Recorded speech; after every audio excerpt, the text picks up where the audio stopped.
Alright, just want to let you know up front, these videos may come across a little out of order.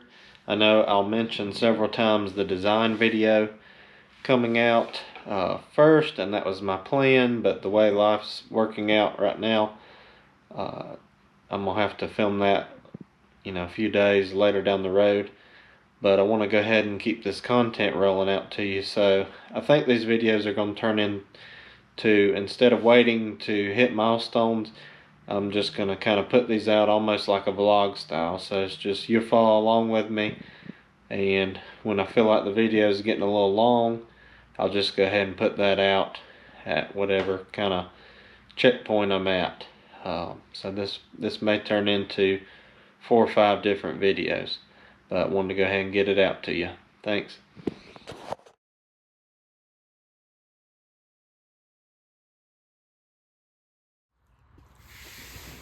Alright, this is the plan.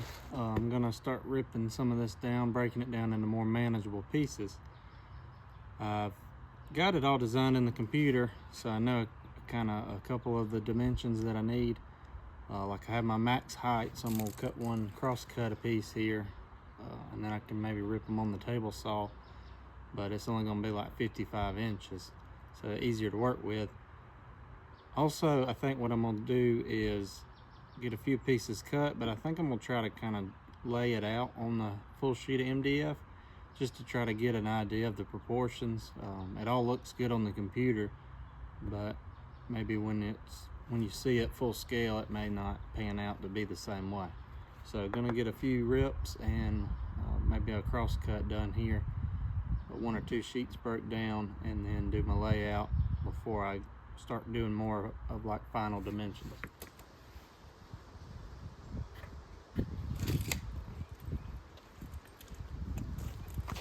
I know my top 2 pieces are going to be 10 inches for the shelf part of the mantel, and I'm going to do a double thickness of this 3/4 MDF, but I'm leaving it a little heavy, about 10 1/4, and then I'll glue them together, maybe even put a few pin nails in there, brad nails, and then I'll come back and trim on the final size. Also, it may change, may not do it as deep, or may want that little bit of extra thickness when I kind of start laying it out. So always leave yourself a little extra.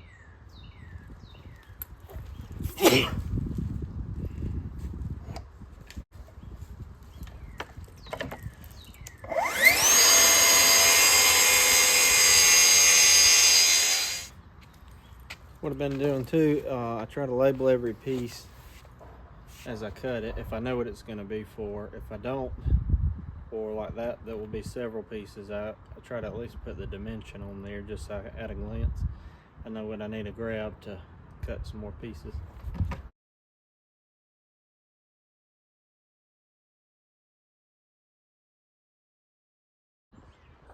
Alright, got it all laid out, and I know it won't show up much on camera here, and I actually ended up changing a few dimensions, so I'm really glad I did this.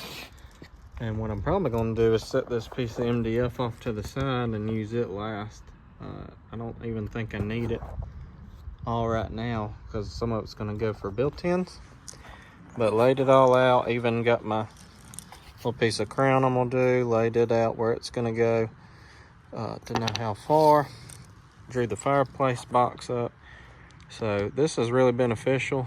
I think I'm even, like I said, I'm gonna keep this piece of wood.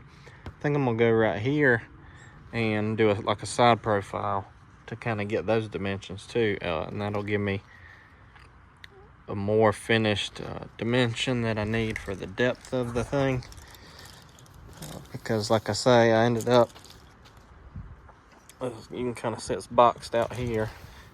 I ended up making these 2 pieces wider. When I drew it all out, it looked a little little too skinny. Needed a little more mass to it. So pretty happy with the way that's looking. Gonna set this, well, gonna draw my side profile here, set this to the side, and then cross cut one more piece, and then I may be ready to start cutting some more final dimension pieces. I think this is gonna really help.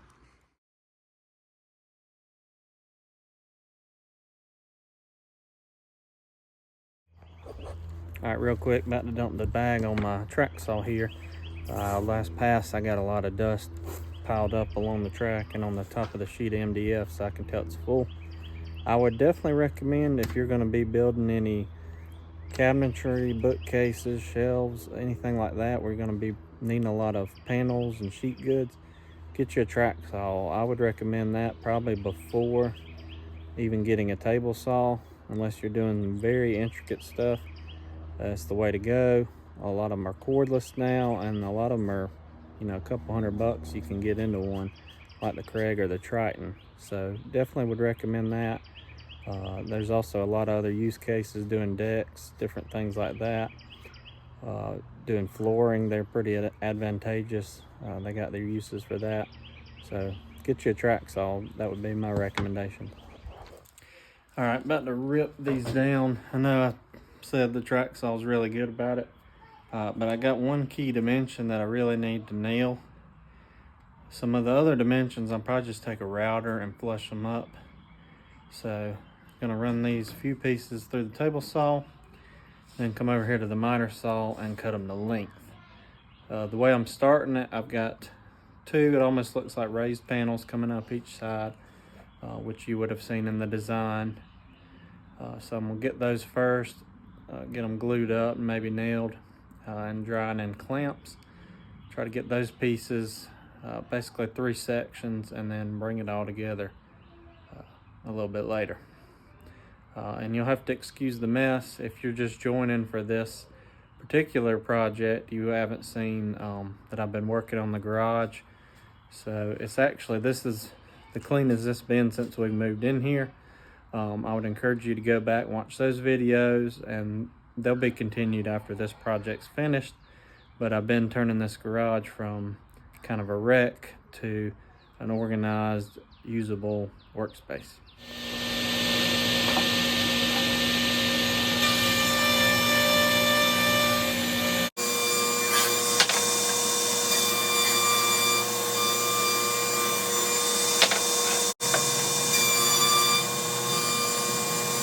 You may ask yourself, in that last clip, that looked like a lot of dust blowing in the air, and that looked a lot like a dust collection arm, which you'd be correct if that's what your thinking was. So I bought that for less than $100 brand new a while back, before we even moved into the house, and just haven't got around to hooking up or getting a dust collector. I saw Harbor Freight has a new one out that looks pretty good.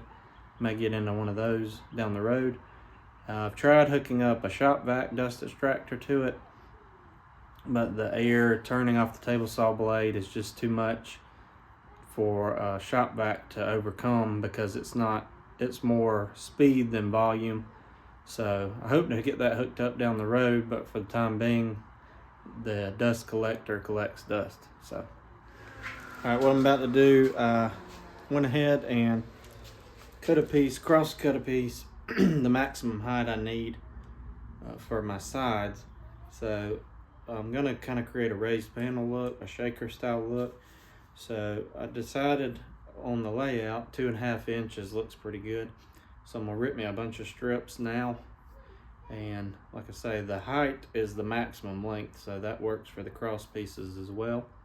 So I'm gonna go ahead and rip 6 or 8 of those to go ahead and have them. And it's good to go ahead and rip them all at once, also because the dimensions will be the same, uniform, instead of trying to get your table saw exactly back on the same thing. It wouldn't matter much.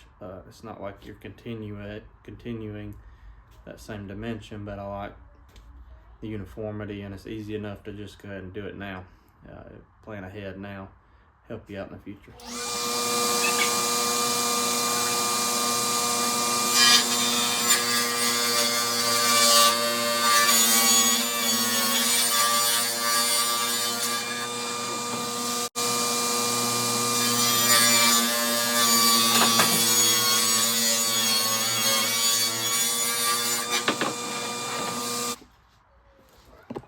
right, you may hear the kids playing in the background. One thing I've just noticed, I'm having some drift. So either something's not squared up. I'm pretty sure the fence is out of square just a little bit. So as it cuts, it's kind of coming apart on the back side.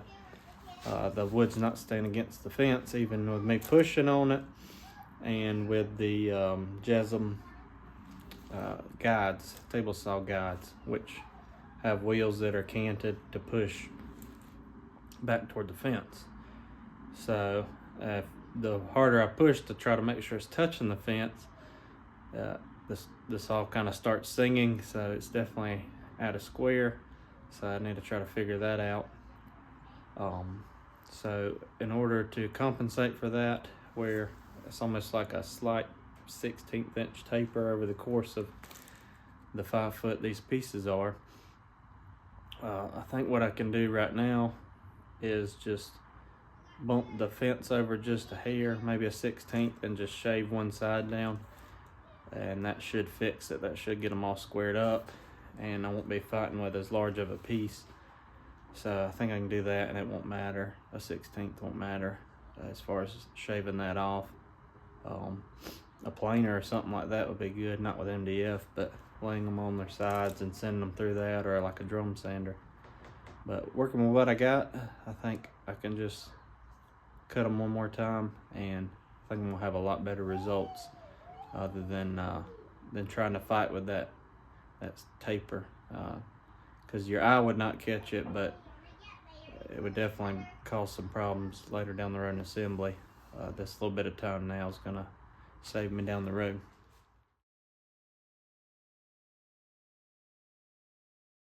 I wanted to show y'all something real quick before I start chopping this wood.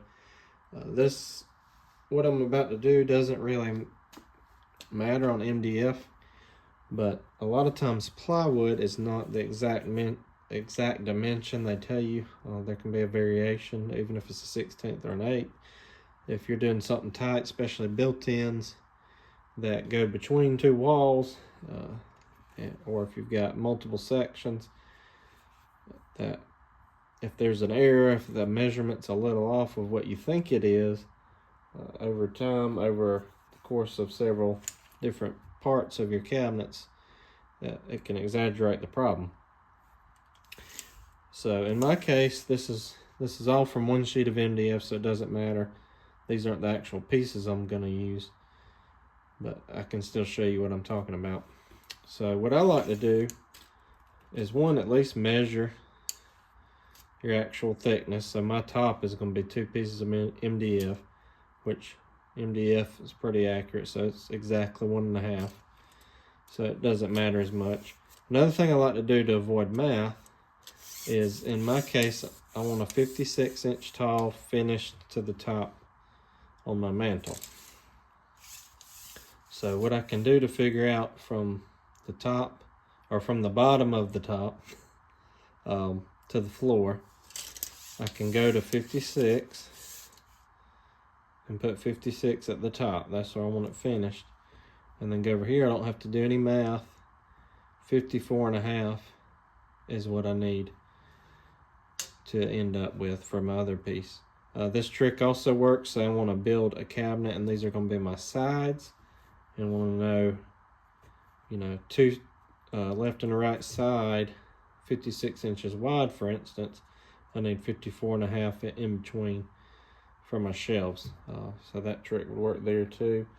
And especially, like I say, with plywood, that's very helpful, because that gives you the exact number if it's not what it says it is, not what it claims to be. So I'm about to chop these pieces up. I was just showing you how I did my math on that. And about to cut my pieces of my mantle. So I haven't got them all my math figured out yet, but gonna end up with a mantle something like this, across and down. So I have all the pieces I need for the verticals, and then they're gonna have some panel looking stuff in the middle. I can draw a little better than that, but I'm trying to video at the same time. So I have all the pieces I need to go vertical, all the way around. So 3 sides come out, across, and back against the wall. And then ditto on the other side. And then I've got a bunch of strips that you saw me ripping earlier that I'll box out the front. So I end up, 1.5 inches thick, but it'll give it that depth and give it that panel. So I'm gonna chop these pieces up real quick. Probably try to get a little bit put together tonight, and then I may have to jump back on it tomorrow. But it should start taking shape here pretty soon. About to chop these up. Since I ripped them earlier, let me fix this. About to chop these up. Since I ripped them earlier, I know that I've got 2 parallel edges because I ran them through the table saw. The ends should in theory be square, but not necessarily. And since I gave myself some leeway earlier, what I will do is cut them on one end. Just take as little off as I can, flip it over, and then measure, and then cut the other side. So I'll have 2 rips.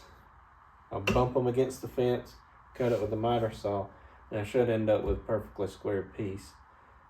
These particular pieces don't matter as much because they're going to go against the floor, and they'll get some base wrapped around the bottom, and really the top too will have crown. So if they're a little off, as long as I put it together as square as possible, I can cover up any little cracks. But the less you got to fight with it, the better. So I'm gonna go ahead and chop these pieces. End up with 6 pieces. That's gonna make up my 2 kind of columns, if you will. So I'll do that. Get those glued up and nailed together tonight.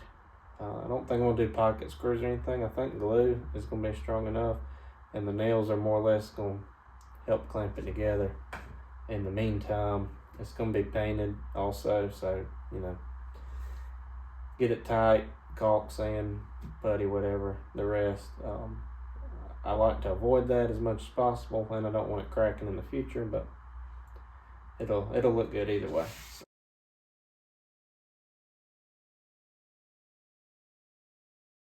While I was cutting that stuff up, I just had a thought. I think it's because of the clip earlier in the video where I was talking about laying it out and putting the 2 pieces together. And even though I laid it all out on the sheet of MDF earlier, I still didn't catch it, but luckily I caught it before I put in glue or nails on anything. I think I could have ran these side pieces through the table saw assembled, but that's not preferable. What I was remembering is this door is kind of a good example to show you. That's kind of how each side will look. So raised on either side, coming down, and then sunk in the middle. But the way we'll do that is just a solid piece of MDF, and then rails and stiles just glued and screwed onto the face rather. So basically the problem I didn't think is when I add the 3/4 to the front, I'm gonna be 3/4 out too far. So I didn't subtract for a double layer basically. So I just need to run those 4 sides through, take 3/4 off real quick. Shouldn't take long, but just kind of thinking all along, try to think the next few steps ahead. And while I was sitting there at the miter saw, it kind of dawned on me. I was like, hey, these are too thick. So always double check yourself, measure twice, cuss once, as I say. So I'm gonna rip those real quick, then I think we can jump on nailing and gluing some stuff together. Got those rips fixed. That was a good example to use my little trick too, because I had a weird measurement. I had 6 1/8 is what I need to finish, because that, with my crown molding bedded at the top, that gives me an even reveal of I think 1.5 inches all the way around.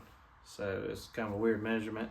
So I was able to measure 6 1/8, measure 2 thicknesses of MDF, and that's 4 5/8. So I'm about to glue these up, and I think I'm gonna use staples. I think they'll hold a little better until the glue dries. Another thing I've seen, I don't remember where I saw it, But one trick when you're nailing, it shouldn't matter as much with staples, but if you're nailing stuff together and you a lot of times have a nail shoot out the side, turn your gun perpendicular to the piece you're nailing into. In other words, don't come, when I set my piece on top of this, don't nail down through here this direction. Turn your gun out to the side, because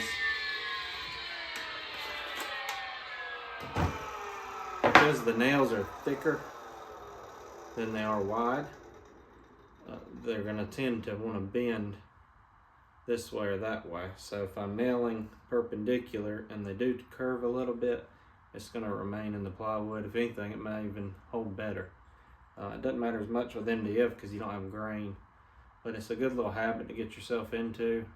It's easier to want to line it up and just roll down through there parallel, but as someone who's dug a lot of nails out, and then when I heard that trick and it just made sense, I've been trying to do that ever since. So get these two assemblies together tonight. That might be it for tonight. This video will continue on for another day or two.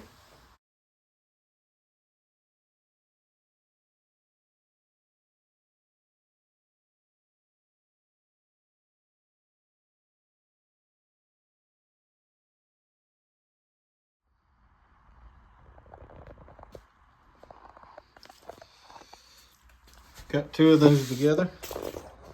One thing I'm gonna do at some point, go back and add either a rectangle boxed out piece or a stretcher across to just keep those squared up and make them a little stronger.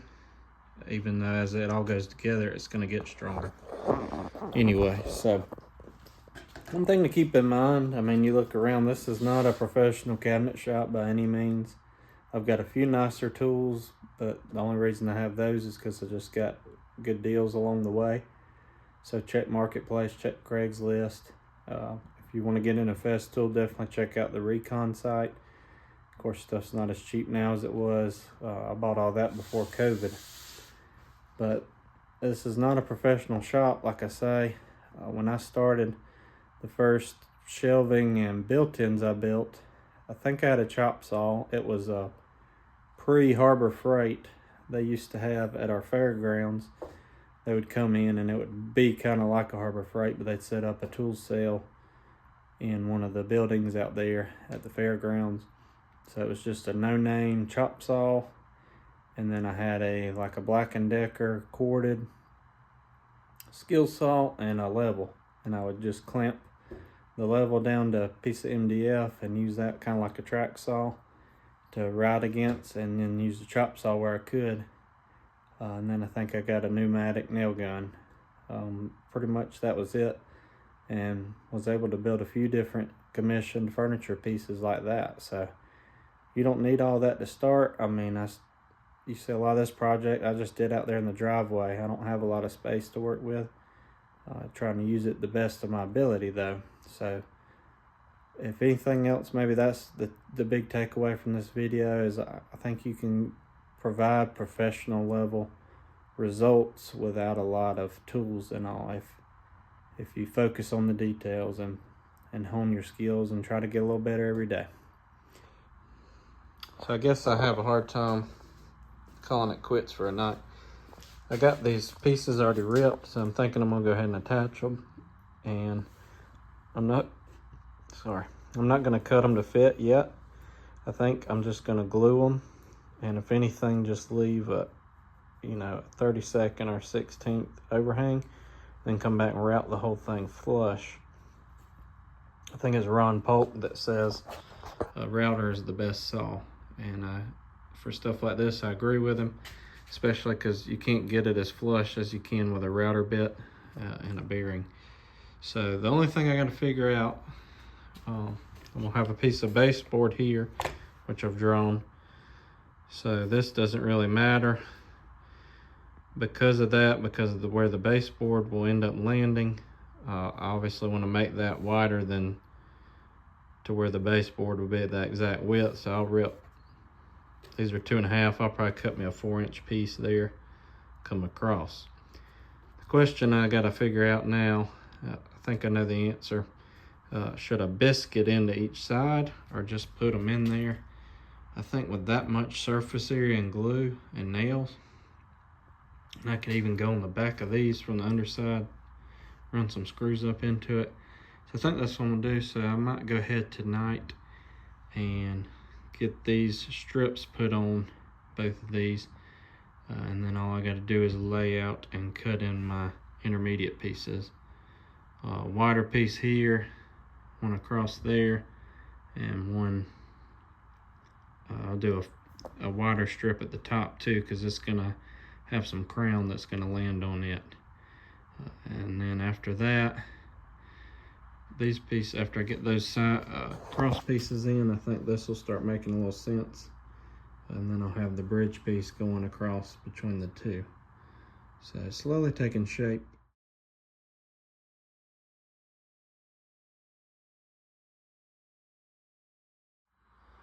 So I went back to my piece that I did my layout on. More or less it's turning into like a story pole. But the way I laid it out, wanting this to be wider, 2.5 is what I need. And then a little bit to nail the base to. Same thing up here. I'll have another piece that will line up with my bridge across. And then one more here at the top. 4 7/8 down, which is the crown plus a 2.5-inch piece there. My saw is still set up for 4 5/8 where I had to re-rip this side.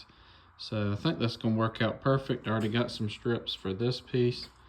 And then I'll just rip me one more 4 5/8 and I can use it top and bottom, and then again on the other one. Fixing to cut those pieces too that I just talked about.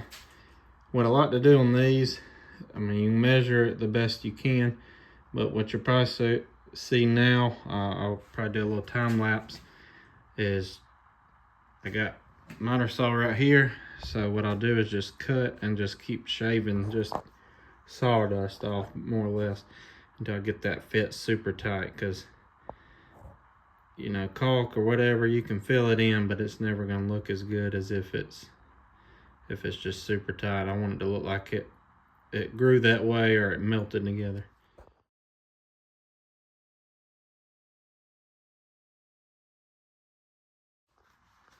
Got that in, real happy with the fit. I mean, there may be a 64th there.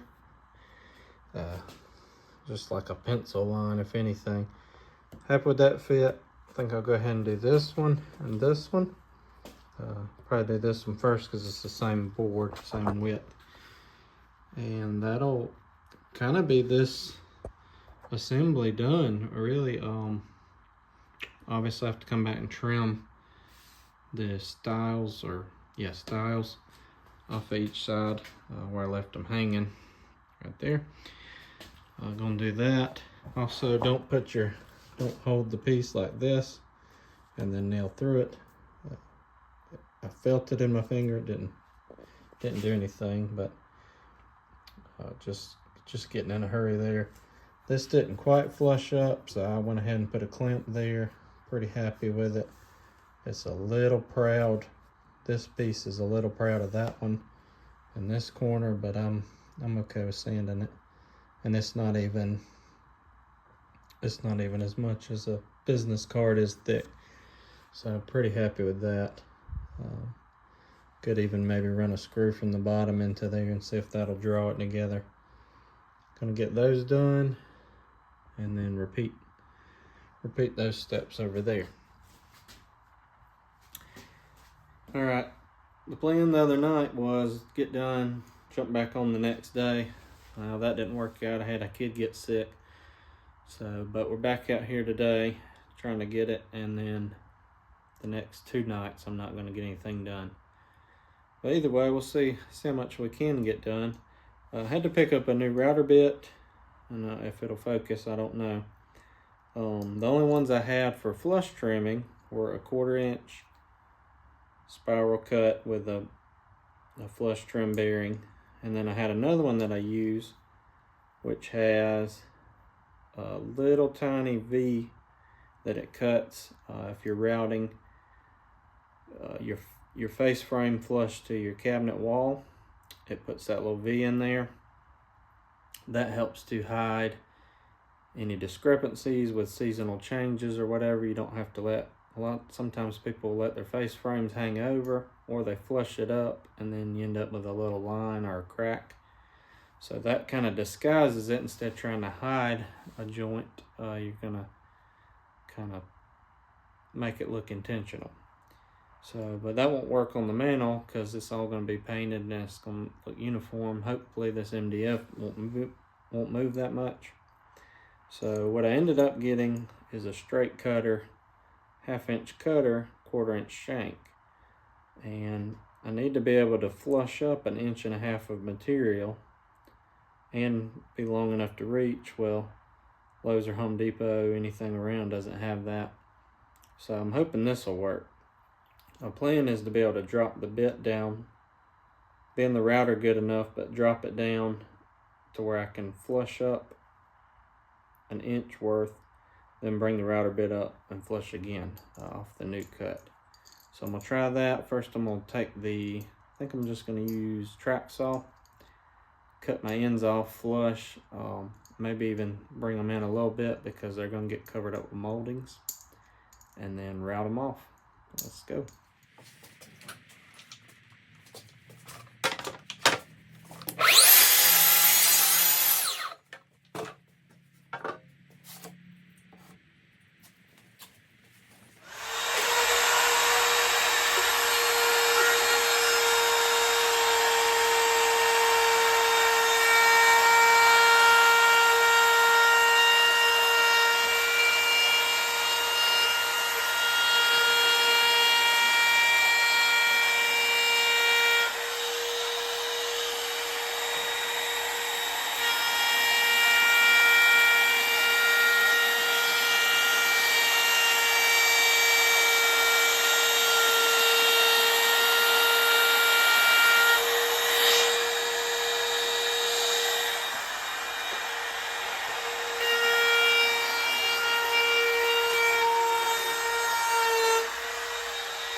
One thing I realized immediately there that I'll fix going forward, I need to leave myself a little bit to route off. So a few spots here I can feel a lip where the face frame is too far in.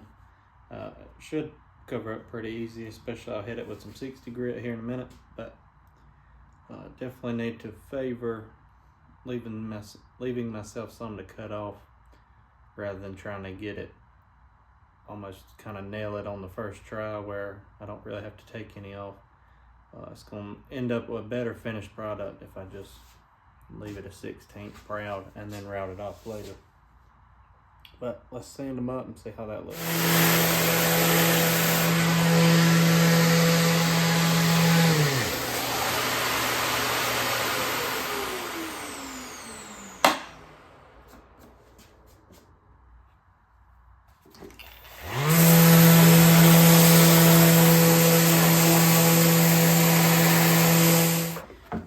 Just got done doing the 60 grit on the face frame here, and as I go, once I pass over an area, I come back with a pencil and just circle any nail holes or cracks or anything, make sure I'm gonna fill everything in.